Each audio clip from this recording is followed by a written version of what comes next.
What's up, guys? Welcome back to the channel. Today we're going to be breaking down the top 5 players that you should be buying probably 2 months ago in Major League Baseball.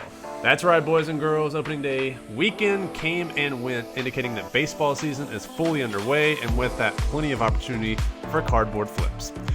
For all the basketball and football guys out there, I get it. Baseball may not be as sexy or as hot of a market, but it is the sport that makes us analytics nerds super pumped, as we get to do nothing but watch box scores for the next 6 months and also day trade, which is very, very exciting. Really quick though, guys, definitely want to make a shout out to all those who have been loyal followers to the channel and watch every single video drop. Much appreciated. And as always, I enjoy chatting with you guys down in the comment section.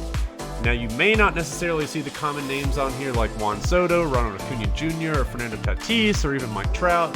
That's probably because these guys have already had major price appreciations over spring training in anticipation for the season, and anything really short of playing at an MVP level or Trout-like level for Mike Trout, prices may not necessarily appreciate as much as some of the other guys that I mentioned here on this list. So I just wanted to get that out of the way, just in case I get any hate about where are these guys at. All right, now on to the list. Paddock throws and bats, goes after the first pitch, drives the ball to right center field. It's over Olivares, over the wall and gone. Opposite field, 2-run shot, Mookie Betts. Mookie Betts may be the most expensive guy on this list, but his stuff is surprisingly still has room to grow. The guy has been named as the second best player in baseball behind Mike Trout for years, but now there's about 3 or 4 other players who are knocking on the door for that number 2 position. But luckily for Betts, his numbers and his hardware top any player in baseball, including Mike Trout. And the big reason why he is on this list has to do with a really good chance to add to that hardware by adding a 3rd World Series ring at the ripe old age of 28. Yes, if he were able to lead the Dodgers to a World Series title and repeat, we begin thinking about mentioning Betts with the all-time greats if we aren't doing so already.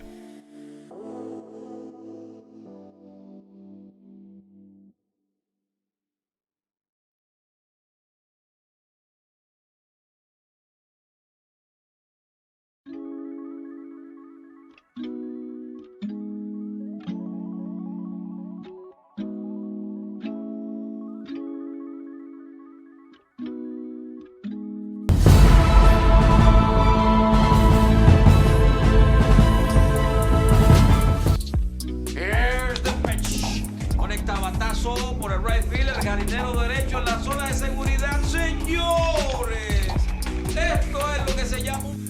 So Wander Franco is no secret. Everybody already knows about him. Obviously, he's the number 1 prospect in baseball, and he has a lot of hype to live up to this year. But thus far, what we've seen from him in the minors and in the Dominican leagues over the winter is nothing short of spectacular. We all know that if the super prospect in the minors continues to perform well at the higher levels and during their first call-up, prices get even more nutty. Most are expecting that with Wander, and I don't see any reason why the hype and prices are going to be down until box scores show otherwise.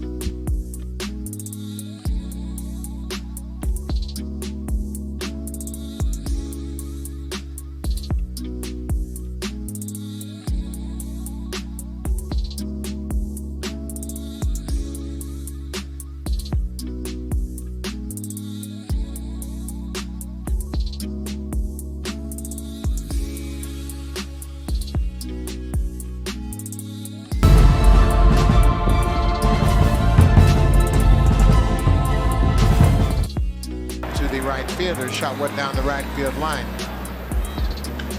Bringing a high fly ball deep to center field. This ball is at the wall, at the track. It is gone. Vladimir Guerrero Jr. a 2-run home run. Now, this is perhaps the riskiest placement on this list, but Vladimir Guerrero Jr. was where Wander Franco was at just 3 years ago. Finishing up the 2018 season as baseball's biggest mega prospect of the year, there was absolutely no question about his bat, but only about his appetite for grandma's home cooking. Well, that proved to be challenging for Fat Vladdy, as his stints in the majors didn't wow us like we had anticipated. Many are expecting that to change, as it appears Fat Vladdy is now Ripped Vladdy, He's hit the weights, he's laid off of the Twinkies and during the offseason, and his physical results are super, super impressive, guys. If he is able to do anything with a bat remotely close to what we were expecting of him whenever he made his Major League debut, his 2019 rookie logo cards will look like steals at today's prices in just 2 to 3 months.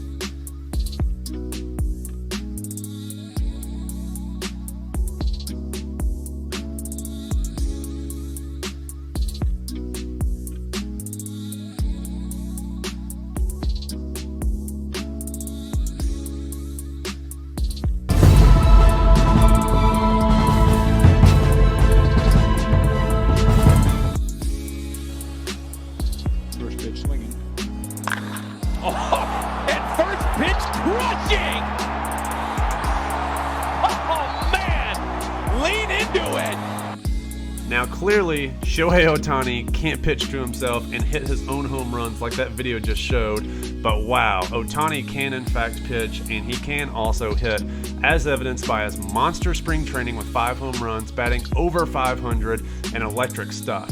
Command has been an issue during spring training and even in his Major League debut on Sunday, but Shohei showed exactly why he is the most talented and most valuable player in baseball by pitching in a game where he struck out 7, allowing only 1 earned run, while also hitting the hardest home run thus far this season. This guy literally has thrown the fastest pitch for a starter this year, and he has hit the hardest home run of the season of any player. And the dude is doing it on both sides of the plate. It just doesn't make any sense. I mean, all he needs to do is stay healthy, and Ohtani is going to make Juan Soto and Ronald Acuna Jr. prices look silly. Seriously, he is that good. And did I mention that he has an entire continent of collectors across the pond that are absolutely rooting for him and likely have no idea who Ronald Acuna Jr. and Juan Soto are? Yeah, all Ohtani needs to do is stay on the field, and the market for his stuff is going to balloon in 2021.